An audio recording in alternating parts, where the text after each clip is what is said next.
Hi friends, చేపల పులుసు పెడుతున్నానండి. ఉల్లిపాయ టమాటా పేస్ట్ ఇది నూనెలో మగ్గబెట్టేసాను. నూనెలో మగ్గబెట్టేసిన తర్వాత బెండకాయలు వేసాను. 30 కేజీ బెండకాయలు వేసాను. ఇన్ని 20 కేజీల పైన చేప వచ్చండి పులుసుకి. ఇప్పుడు ఇది టమాటా ఉల్లిపాయ పేస్టు, పచ్చిమిరకాయ టమాటా ఇది బెండకాయ కూడా వేసేసాను. ఇందులో మగ్గుతుందని ఇప్పుడు ఇందులో తగినంత కారం వేస్తాను. చూడండి, ఫస్ట్ నుంచి తీద్దాం అనుకున్నాను కానీ మర్చిపోయాను. కారం చూడండి, చేపల పులుసుకి కారం ఇప్పుడు కొంచెం ఎక్కువే ఉండాలి.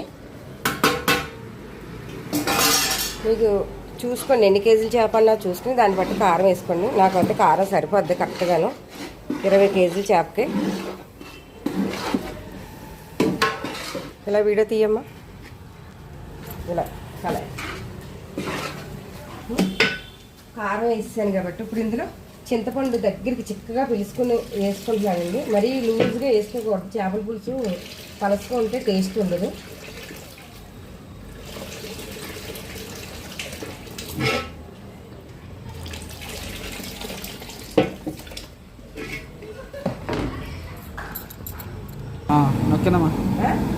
ముక్కలు వేస్తాను.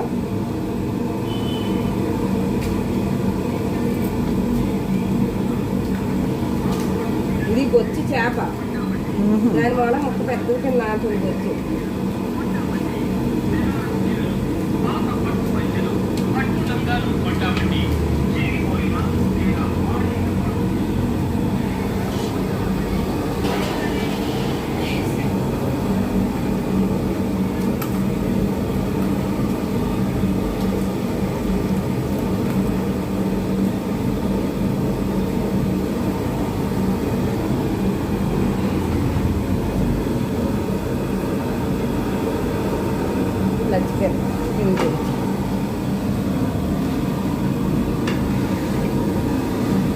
ఒక్కసారి ఇలా కలిపేసి వదిలేదు. ఇంకా ఎన్నిసార్లు కలుపుకోవడం, చేప విడిపోద్ది. పచ్చిమీద అనుకో ఎడదో చేప, మనకి ఇలాగా ముక్కలు వేసాక ఒక్కసారి కలిపేసి ఇంకా అలా వదిలేస్తే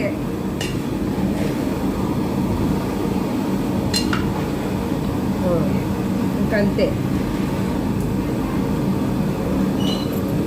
రెడ్ బట్టలు చూసారా, గుమ్మగుమ్మలాడే చేపల పులుసు రెడీ అయిపోయింది. స్టవ్ కట్టేసినా కానీ ఆ వేడికి అలా ఉడుకుతుంది. కానీ చేపల పులుసు ఇలా దగ్గరికి పెట్టుకుని బెండకాయ వేసుకుని టమాటా వేసుకుని అందులో ఒక 2 మామిడికాయలు వేసుకుంటే కట్ చేసుకుని పొడవుగా చాలా బాగుంటుంది.